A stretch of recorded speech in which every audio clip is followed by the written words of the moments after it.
the face of the NBA thing. Like Jokic, I understand the things holding him back from being like the unequivocal, like, you know, face of the league. I think Luka is probably higher in that. Like Luka is more similar to LeBron for sure. People that have problems with Luka have like similar problems that people have with LeBron. In the same vein. Yeah. Yeah. But I also don't know if we're going to have a true face of the NBA or if it'll be like a committee for a while. Yeah. Because like, we're not just going to stumble into another guy where even people that don't watch basketball, you say their name and people have an immediate visceral reaction. Yeah. Positive or negative, they immediately have a reaction. Yeah. Which to me, I'm not sure if like, do we need the face of the NBA to do that? Because I feel like most of the reactions that people get, it has to do with either politics or the GOAT conversation. And people just being like, I don't watch basketball, but I sure as hell know LeBron ain't the GOAT, you know? Like that's basically their whole basketball viewpoint. So like that thing gets people riled up. So I mean, if somebody gets good enough to like enter themselves into that conversation enough, then people, you know, will care about it like that. So like maybe we see that happen with Wembanyama. Who knows? Jason Obviously, Tatum.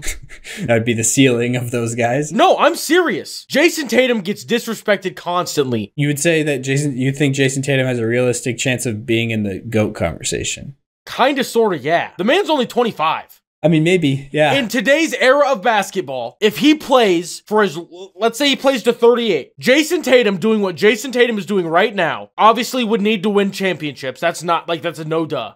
But being the best guy on a team that constantly makes the Eastern Conference Finals or Finals, and you are definitively without a doubt the guy, if he does that until he's 38, not saying that that's a guaranteed, I think Jason Tatum's closer than, like, people will ever consider him to be. Maybe, yeah. At this point in time, obviously, there's no rings to match it, so you can't, like, I'm throwing nothing at a wall, but, like, he was a rookie. The best player on the team got hurt, and he had to step up, and they pushed the LeBron Cavs to Game 7. Yeah. It was almost a Celtics as a rookie. 3-2, yeah. Like, it was almost there. And then they've constantly gotten, the only down year that they've had was the year that he got injured the most, and that was the 2021? I'm on the wrong side of COVID, I think. I think it was 2021. That's the only time that there's ever been any, like, super low, obviously he's not there yet. And that was the only time we've seen James Harden, Kevin Durant, and Kyrie Irving all play together on the same team in a playoff series. Was that playoff series? That one series.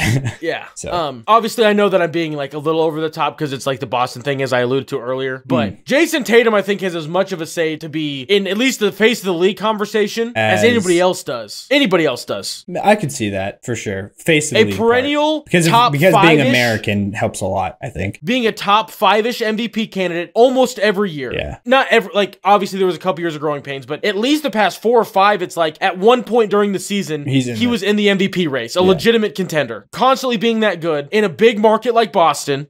I just think that I feel like he's been disrespected slightly. That's been boiling up for a long time. That like one thing obviously was not what, but I just feel like the Jason Tatum, like everyone's like, well, he should have already done something then. He already should have won championship. He's 25. Yeah, and Jordan never won until he was 27, 28. LeBron. Also, I get like Tatum's also never been on atrocious teams. He's never been like, the weight he's pulling isn't dead weight. I get that also. No, it's way better than dead weight. But I also feel like LeBron didn't start to win things until he had also not dead weight. It was way later into LeBron's career when he pulled a middle of the road Cavs team to the finals. You know what I mean? No, it wasn't. 2007? To win the finals. To win the finals. Not to get to the finals. To win the finals. Sorry. Yeah, 2016 Cavs, though, were still pretty good, I'd say. I don't think LeBron's dragged a nothing like dead weight to win the whole thing. I don't think that's happened, honestly. 2016, that was Kyrie and Kevin Love. They were both healthy that year, you know. Good, and yeah. And a lot of people think that, I'm not saying that. Some people think that Kyrie's actually the one that won him that series, so I'm just kidding. I mean, some people do actually believe that Kyrie's the only reason they beat Golden State in 16. Well, LeBron had Kyrie nothing to do with it. Yeah, LeBron had the majority to do with it. Just because he wasn't the one that made, like, the shots that get clipped permanently forever. The last shot of Game 7. That shot, yeah. Yeah, but he made the block, the chase down block. On Iguodala. Which some people still think should have been a goaltend because his hand did touch the rim, but that would have been a wild call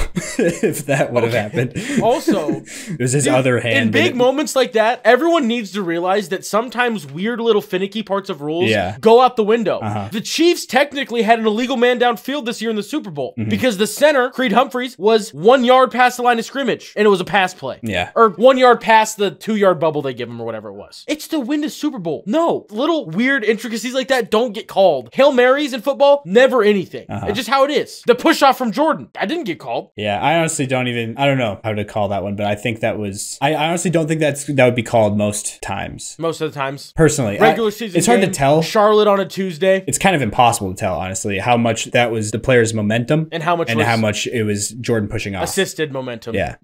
But so I did not mean to derail our little talk about the face of the league by my Jason Tatum. Doesn't deserve more respect, but I'm kind of irritated about the like. He's just not a new fancy fun hot commodity, and so people are like whatever. But I'm like, no, he's still crazy young.